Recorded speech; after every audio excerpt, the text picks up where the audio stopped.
The chair recognizes the honourable member for Kalani. Thank you very much, Mr. Deputy. Mr. Deputy, before I start, before the clock starts, the clock is not working properly, and I know that you're using a hand clock. I would like to make a request that the clerk, when I arrive at 7 minutes remaining, can you ring the clock twice so that I can monitor my speech and be able to finish in appropriate time?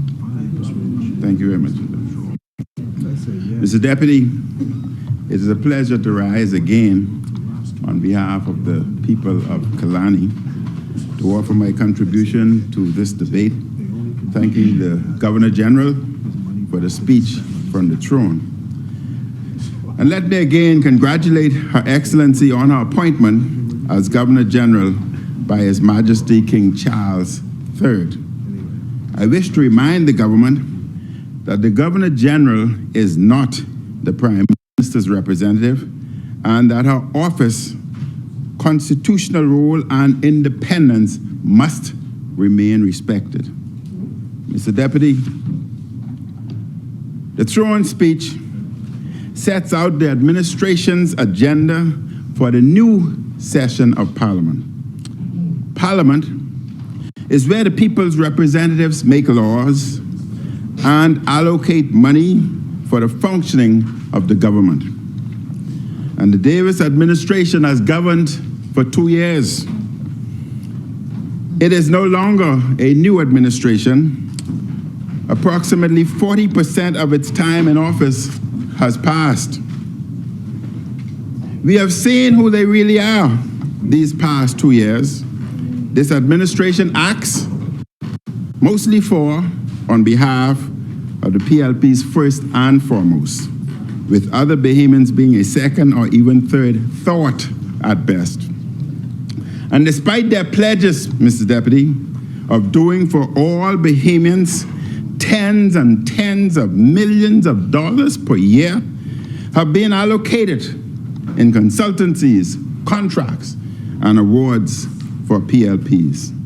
Jobs galore have gone to PLPs. PLP contractors have gotten rich under this government. Some of the highest connected PLPs are acting as if they have won the lottery and are involved in all sorts of business ventures. Some have built luxury homes in record time. In their blueprint for change, the new governing party promised, and I quote, "With vision and focused execution, the Progressive Liberal Party commits to build a Bahamas more suitable for the advancement and empowerment of our country and Bahamians," end quote. They are not doing this for all Bahamians, Mr. Deputy. They have not even remotely fulfilled this pledge, which was really just campaign rhetoric. PLPs are the ones who they primarily govern for. That's what they did in the last session of Parliament. They are likely to lead in the same PLPs get straight first manner during this session. Mr. Deputy, in the throne speech, the administration noted it made a number of commitments for this fiscal year, focused on 3 pillars of national development: personal security, economic security, and national security. They have failed on all these fronts. Bahamians are now much less secure under this government. The Davis administration has pledged over and over to do something about crime. It has pledged to do something about the cost of living crisis. Mr. Deputy, I went to the supermarket the other day, and I was appalled when I got my bill. I had only in that package to eat 6 tangerines, 1 pack of Kraft cheese, and 1 quart of orange juice. And Mr. Deputy, my bill, without a little access, was $118. $118. Now that included some other items, but there were only 3 items. Only 3 items that I could have personally consumed. Mr. Deputy, it was astonishing to see the amount of people who were buying items because they could not pay what their items had cost. And this is a regular phenomenon. Mr. Deputy, the government has pledged to do something about immigration. Despite the many pledges, we see no resolution to our problems. The level of killings remain high. The newspapers last week had numerous stories of people being shot to death in New Providence. There still are too many robberies and break-ins. There are too many thefts and assaults. And thus far, we see no policy solutions from the Prime Minister and his administration to address the crime crisis in New Providence. And sadly, Mr. Deputy, all Bahamians should have known this Prime Minister would have no clues on crime. We all remember his suggestion of whistles to deter sexual assaults while he was leader of the opposition. The crime fight requires real focus, real policies, hard work, and real solutions. Hard work and focus are not secrets of this Prime Minister. He is barely in the country to do his job. I doubt we'll see any leadership from him on crime in this session of Parliament. Mr. Deputy, I am pleased that our economy has rebounded from the worst of the pandemic.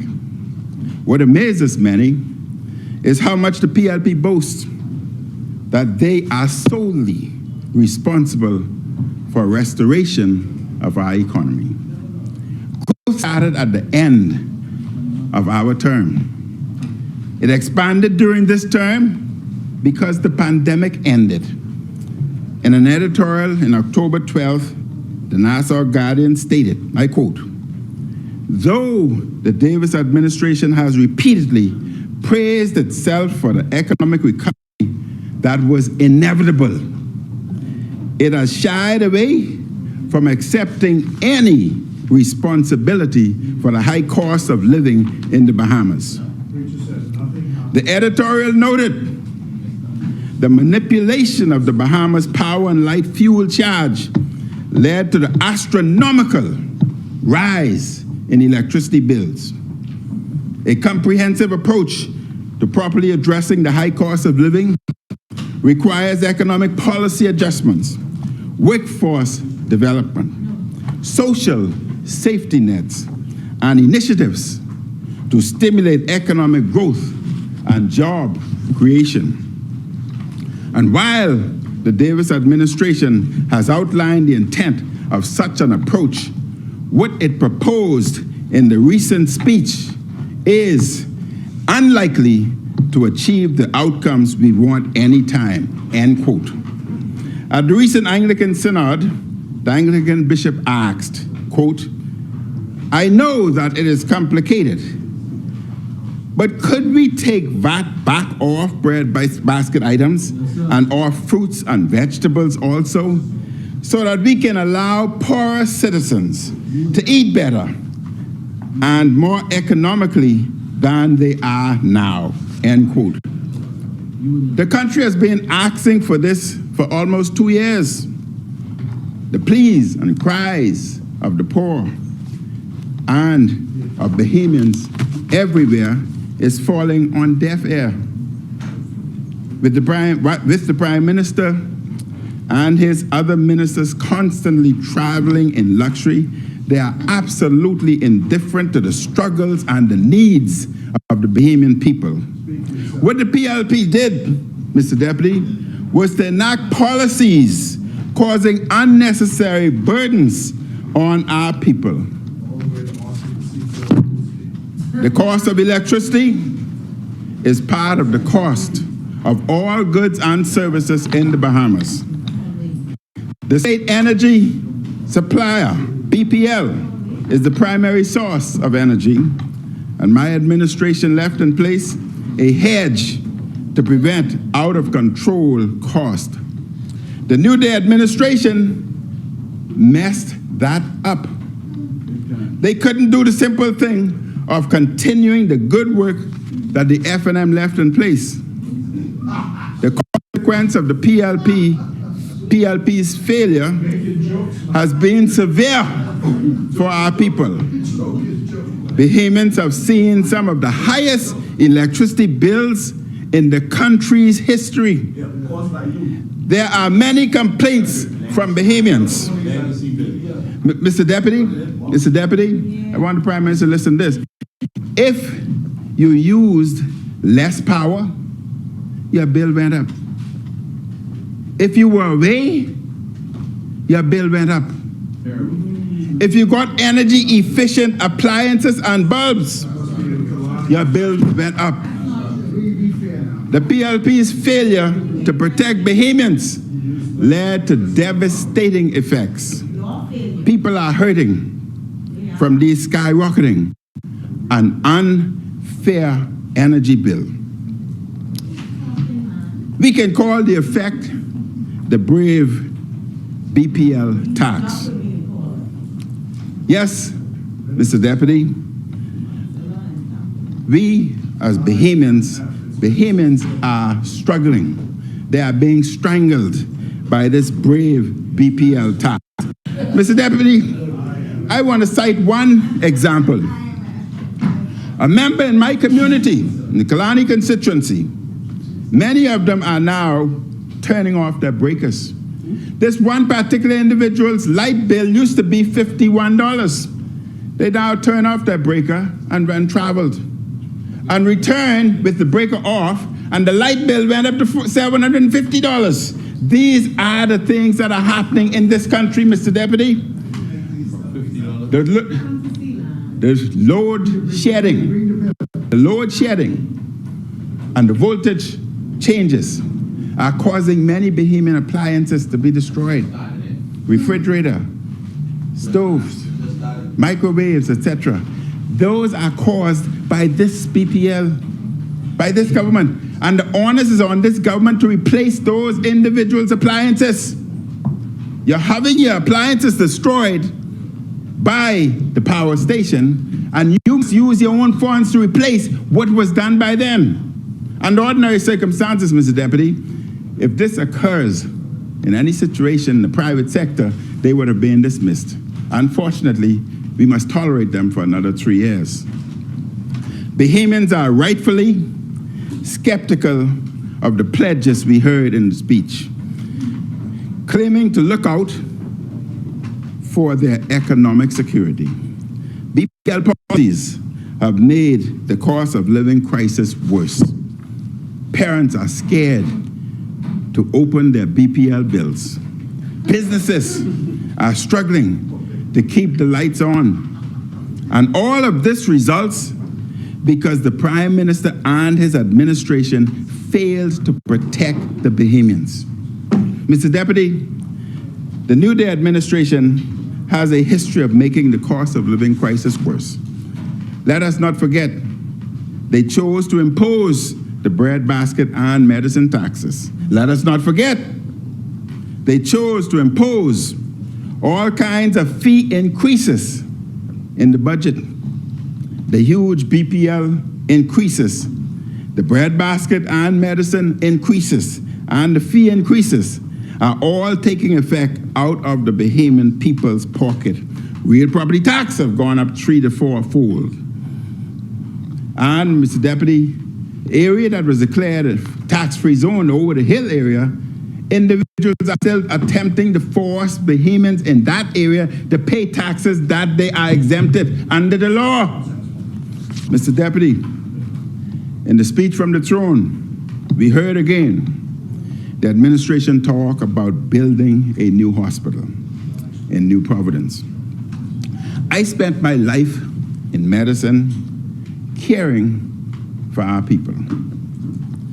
a small developing country. Our healthcare needs are great. My administration left in place a project to build a new wing at PMH, a 4-story complex to be built just east of the critical care block. It would have been finished by now. The money is there.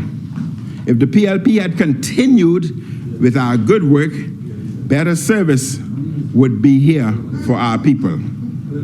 The hospital the PLP promises to build would partially be on land owned by the company of Sir Franklin Wilson. Mr. Deputy, this was the quote by the Minister of Health, and I will table such article.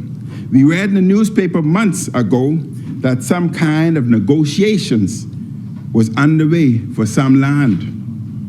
It all sounded unclear.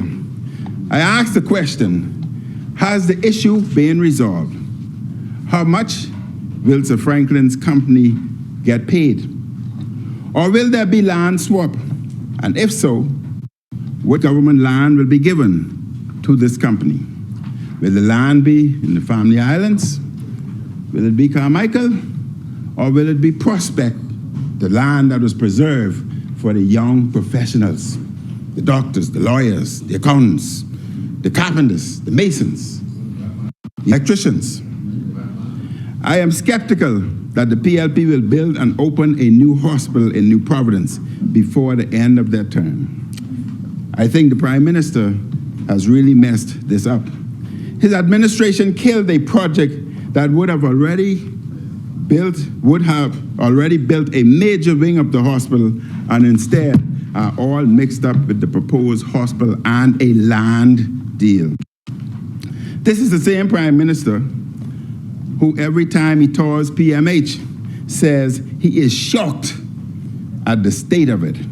Mr. Deputy, in the speech from the throne, the administration said it is unshakable its belief that education offers the best path to personal security, success, and happiness. I agree. However, not enough is being done by this administration to systematically change an education system that has been dysfunctional for a very, very long time. The Bahamas needs to ask fundamental questions about its entire educational system. We are at a time and a place when we need a national reflection on education. What we are doing is not working. We need better for our children. And I will have more to say about this at another time. Mr. Deputy, I support the administration's pilot national school breakfast program. Children need to be fed before they can learn. What I call on the administration to do is to be bolder. In my party's last manifestos, we proposed creating a full food program for children in the public school system. The state spends more than $3 billion per year in the national budget. The New Day administration spends so many millions of dollars on PLPs and the Prime Minister's luxury travel. The money is there to feed our children. If the New Day administration would be willing to cut all the waste to its PLP supporters, let's let this pilot program quickly evolve into a full national feeding program in all our schools so that lunch is available for all, breakfast is available for all, and an afternoon snack is available for all, as is required. Mr. Deputy, Haiti is in a state of collapse. Gangs have expanded their control of the economy since the assassination of the country's president 2 years ago. The New Day administration has pledged to send 150 of our security forces to Haiti. Kenya has pledged to lead a multinational force. And many are deeply concerned about this open-ended commitment. There's widespread violence in Haiti. The gangs are well armed. They control large parts of Port-au-Prince and significant other parts of the country. The UN Security Council has authorized an international security mission in Haiti. However, much of the work of this force is undefined. There's no clear path as to how peace is to be restored.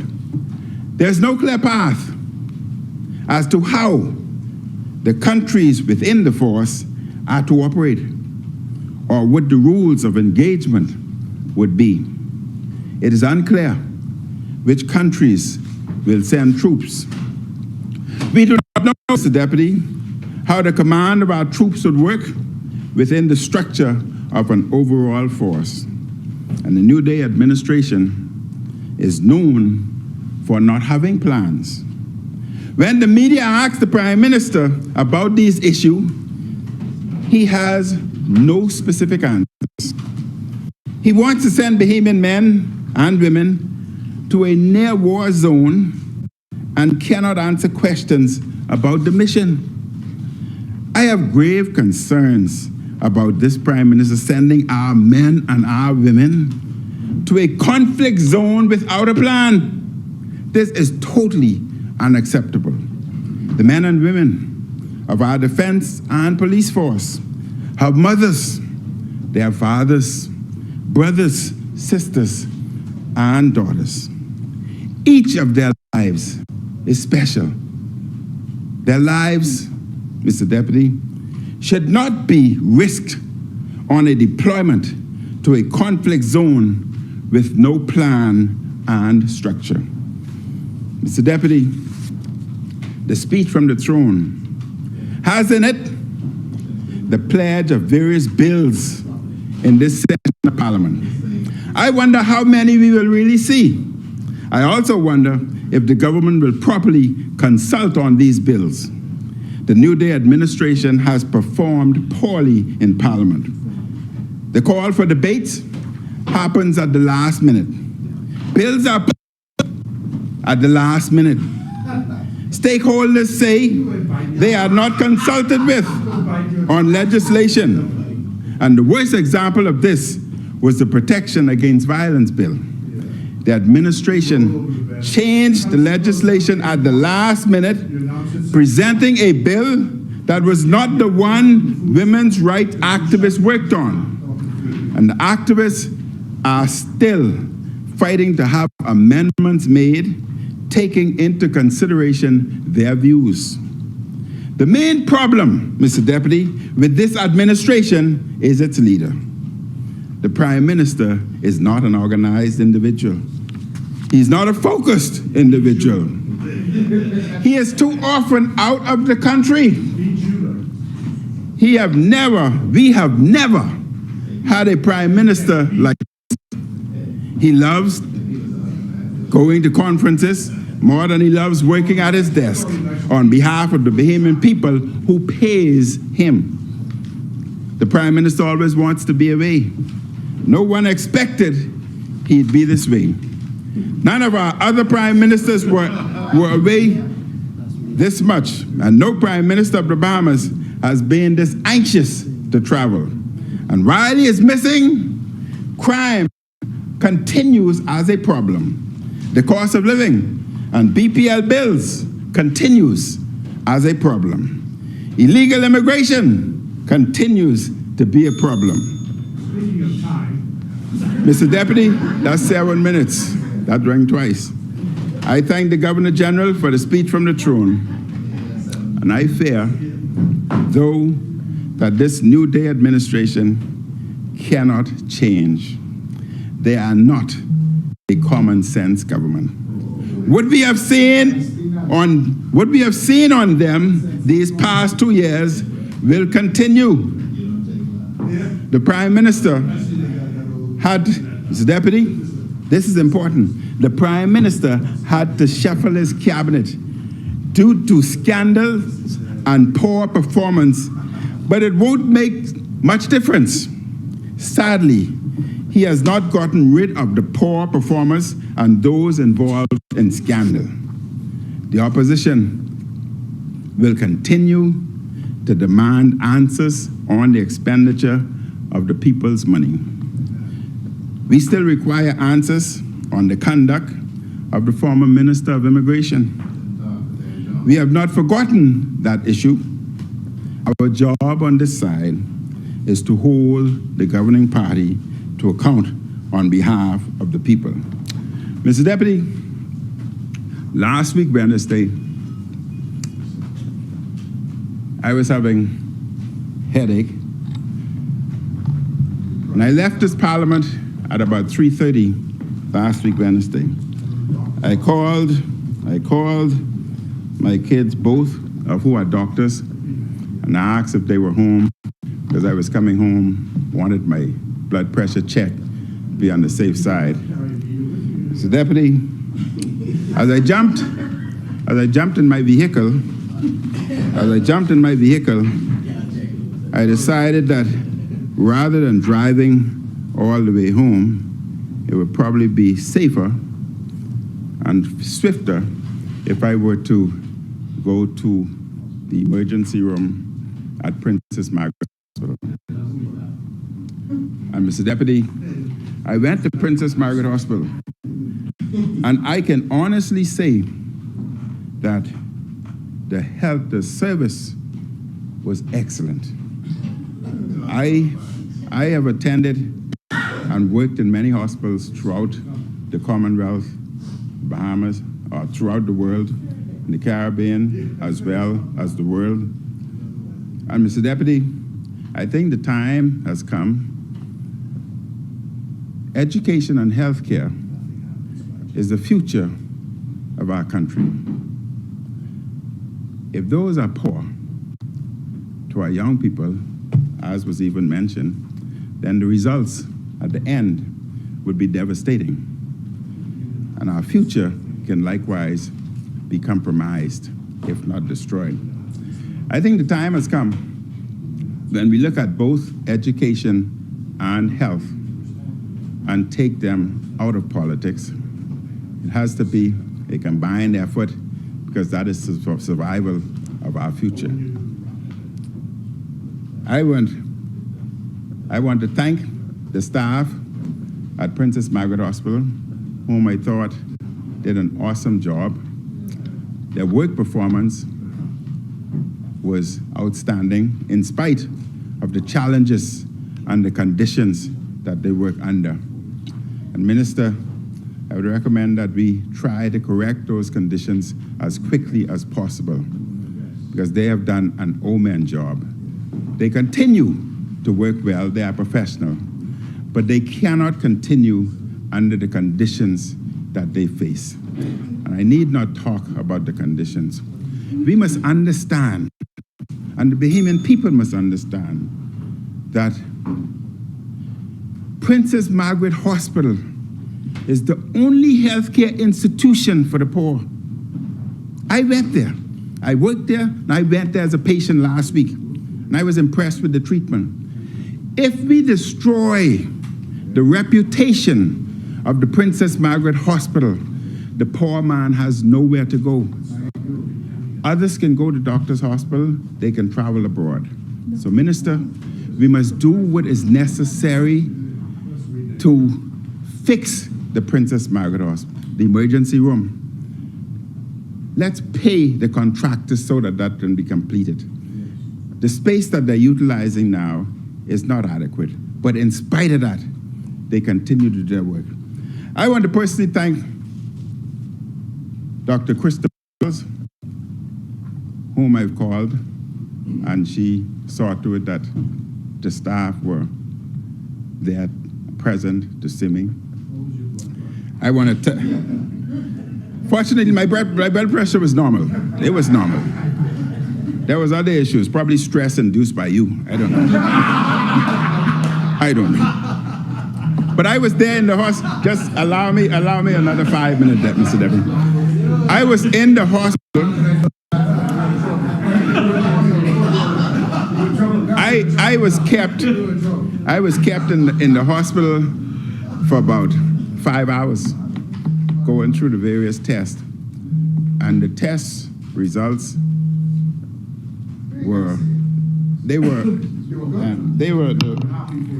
the results came very quickly under the circumstances. I've worked in other hospitals, but they have challenges. There are shortages of equipment, there are shortages of material, there are shortages of medication. The medication that was given to me, the prescription, unfortunately the hospital don't have it. I had to send to doctor's hospital to get it. But most of the Bahamian population are not in a similar situation as I am. So ensure, Mr. Minister, that medication is there so that individual can get the proper medication. They cannot afford to get it from the private sector.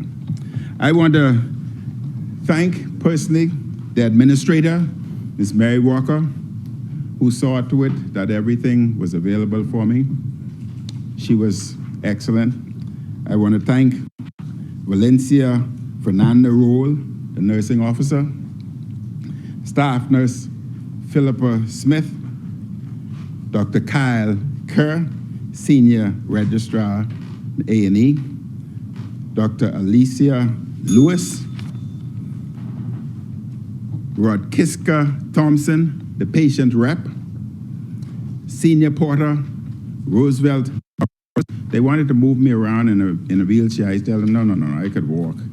Somebody take photo of me. I want to thank Shante Knowles, the ECG Development Unit, and Dr. Kristen Chen.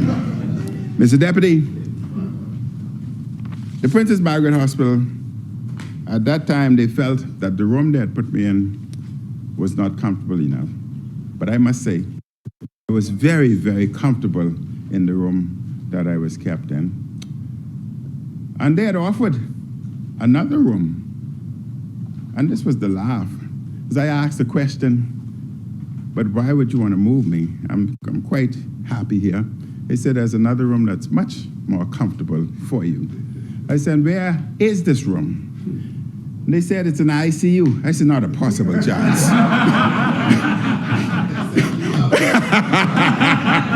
Not a possible chance.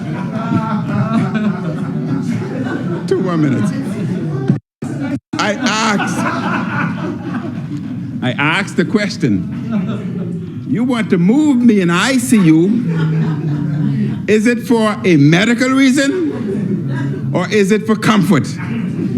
And they said for comfort. I said to them, I was quite comfortable, but I do not want to see my name in 3 hours breaking news, nor headline in the newspaper breaking news. So, Minister, I had turned down the ICU. I did not think it was appropriate. Mr. Deputy, so we must work as a team. That's the only thing the Princess, Dr. Bernard Nordich and myself, and I think you need to know this, Dr. Bernard Nordich and myself, we had an unwritten agreement that we would never denigrate or try to destroy the Princess Margaret Hospital. That's the only thing the poor people have, and we must do everything as policymakers to protect it.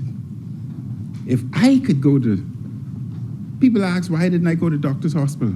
No, I have confidence in Princess Margaret Hospital. I have confidence in the health staff. I have confidence in the nurses. I have confidence in the doctors. Our only problem is structural. Our problem is the institution itself, medical shortages, etc. And if we can correct that, and the minister was absolutely right, primary care must take a priority. The last thing I want to point out, Mr. Deputy, I exercise at UB Gym and lift weights at UB Gym. The weights in the gym is archaic. Mr. Prime Minister, if you want to decrease non-communicable diseases, we must have adequate facility. That is our primary institution. That is our university. And therefore, even if the government cannot provide them with the necessary equipment, at least let's ask the private sector to donate. That would assist us. And lastly, Mr. Deputy, the minister spoke about mental health. And I totally endorse what the minister said with respect to dealing with mental health. But there's one basic point that we're missing. The WHO has reported 1 out of every 5 young individual kids, 1 out of every 5, 20% have mental disorder. We must focus on those individuals. And why we must place great focus on them is because 70% of the mental illnesses that we see in adults started in the childhood. So if we were to have programs for our children, then the illnesses that we see in adults, we would be able to decrease by 70% overnight. So let's concentrate on that group. The data is there. The data is there. And I'm happy to hear that. But we must work together. Health and education is too important for us to mess up or miss. They are the protectors of our future. It cannot be political. It cannot be political. Mr. Deputy, thank you very much. Thank you, Honourable Member. The chair recognizes the Honourable Member for Tall Pines. Much. I didn't want to interrupt the member for Kalani while he was speaking, but I want to thank him for his confidence in the Princess Margaret Hospital and all of our public health care facilities. As former Minister of Health, he knows the challenges that currently exist in healthcare. Some of them are age-old problems that stem way before me and his time. And I want to assure him and the Bahamian people that this administration, led by the Honorable Philip Brave David, is committed to improving healthcare services, both at our primary healthcare facilities as well as our 2 major hospitals. Some work has been accomplished. Thus far, we have a lot more work to do. And I also want to commend all of our healthcare workers, particularly at the Princess Margaret Hospital. I wouldn't go into the details with the challenges because some of the patients experience it. But from time to time, we do find ourselves in hot water. And we are working diligently to correct a lot of these age-old problems associated with renovations with brick and mortar. And so they do provide an excellent service. There has been major improvements as far as I'm concerned with the delivery of those services, but by no means we are where we need to be. So I want to thank the member for Kalani for those kind words, for our healthcare workers, and what this administration is building upon some of it that was put in place when he was the Minister of Health. Governance is continuous, and so we refuse to break down anything that was progressive. I beg to disagree with you with the 4-story tower. That's a topic for another discussion. But ultimately, we are confident in our policy and what we intend to do. And you're doing what you need to do on the side opposite. Oh, but when we break ground on it, I'm going to invite you.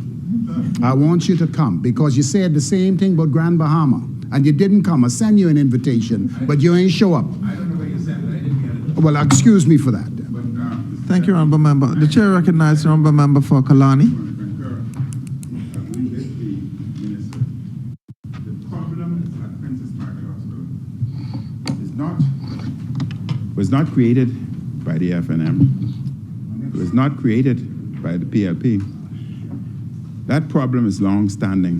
Mr. Deputy, when I was a baby, I was taken to Princess Margaret Hospital because of severe, high elevated temperature. My mother, I was told, waited at the Princess Margaret Hospital for half a day and was not served. So that was a long time ago. She subsequently had taken me home because of frustration and she had to return to work. It was several nursing personnel who were friends, and that's why I have the greatest respect for nurses, who visited our home, who was just visiting my mom as a friend, and recognized that I was more ill than they thought, and that I must be taken back to the hospital. But my mom was frustrated and could not go back because of the long delay, etc. And they insisted that I see a private doctor. Though we could not afford to see a private doctor, I was taken there. And the doctor had said that if my delay of receiving medical care was another hour or two, I would have been dead. Because they discovered that I had pneumonia and had to immediately be admitted and dealt with appropriately by the private sector. So PMH is a chronic, long problem, but we must fix it. It doesn't mean that it should remain. We must fix it. Because if we don't fix it, there are many individuals who will die unnecessarily. Many Bahamians do not have insurance. They cannot afford insurance. They cannot afford doctor's hospital. They cannot afford private care. We must fix it. Thank you, Honourable Member.